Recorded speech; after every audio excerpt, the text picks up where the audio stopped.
Hey folks, I'm Sarah and I'm on the 2025 jury for what I think is the best book prize for literary fiction from small presses. It's called the Republic of Consciousness Prize, United States and Canada, and it is dedicated to literary fiction from small presses in North America. Over the next few months, I will be sharing every single book nominated for the prize, and while I can't share my personal opinions on each book just yet, I will share enough details so that you can get to know the book and the publisher. Every book gets its very own video, and you are not going to want to miss a single one.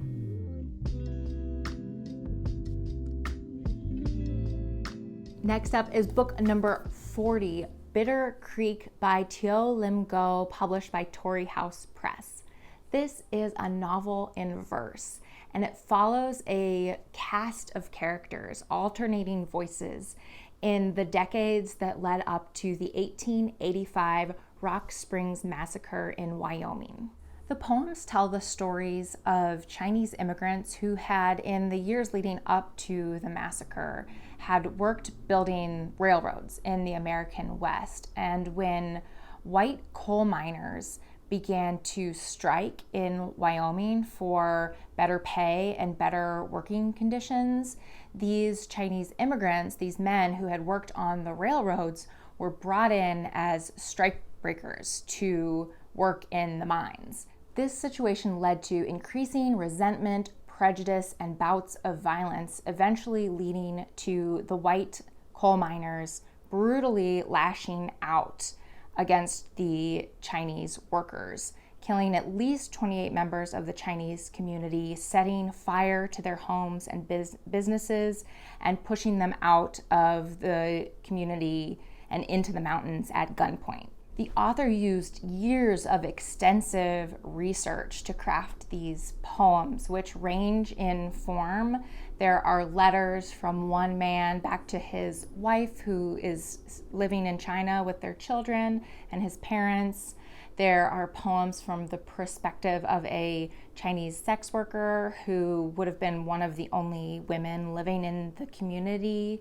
And then there are more factual, historical, event-based poems that really reflect kind of the cold, calculating perspective of the corporations and the government that was involved in this situation. I read in an interview that the author actually started out writing a historical novel, historical fiction, but realized that she said that wasn't how her mind worked, and so she turned to poems instead, and that's what led to this novel in verse. This book also has major implications for our current xenophobic, anti-immigrant political and cultural climate, but Goh, in another interview I read, was quick to point out that while that is true, this does have ties to our current moment. It is a mistake to pretend that we don't have a long history of anti-immigrant hysteria in this country, and that we should remember that also as we're reading this story. And Teow Lim Goh is a poet and essayist who writes from the nexus of people and place.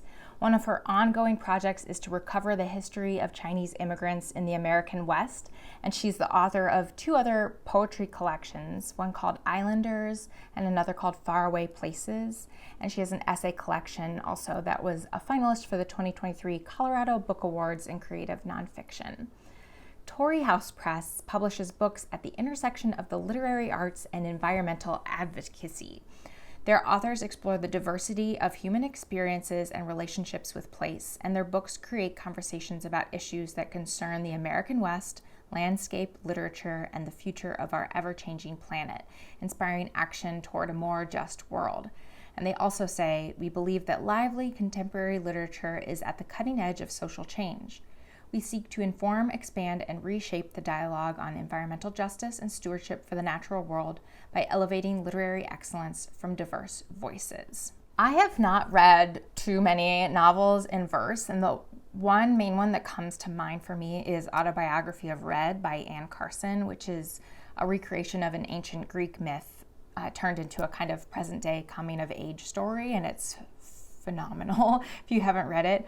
I also saw someone refer to Grief as the Thing with Feathers by Max Porter as a novel in verse, which I don't think I thought about as I was reading it. And I'd love to hear your thoughts on whether you think that label, which we all hate to label things, but if that label maybe applies to grief is the thing with feathers as well, a novel in verse.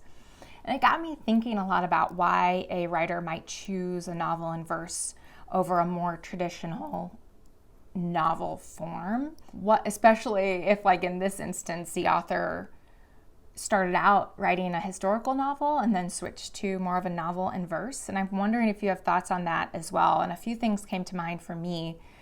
I think that a novel in verse, from the few that I've read, kind of resists the kind of closure that you get from a traditional novel.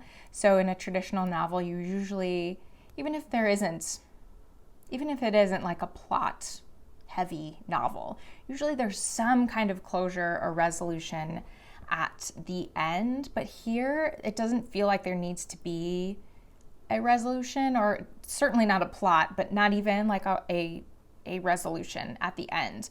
Though there still is a story and an arc for sure. There's no like closure or feeling of closure really. And I think the refusal of resolution might be appealing for a story like this, which is the kind of story that it's important to remember as you're reading it, that it keeps repeating itself across history. And also there wasn't closure for the people harmed by this massacre. So like, why should we be given a sense of closure at the end of the book either? Why do we deserve a sense of closure if the people involved in the massacre never got that closure themselves?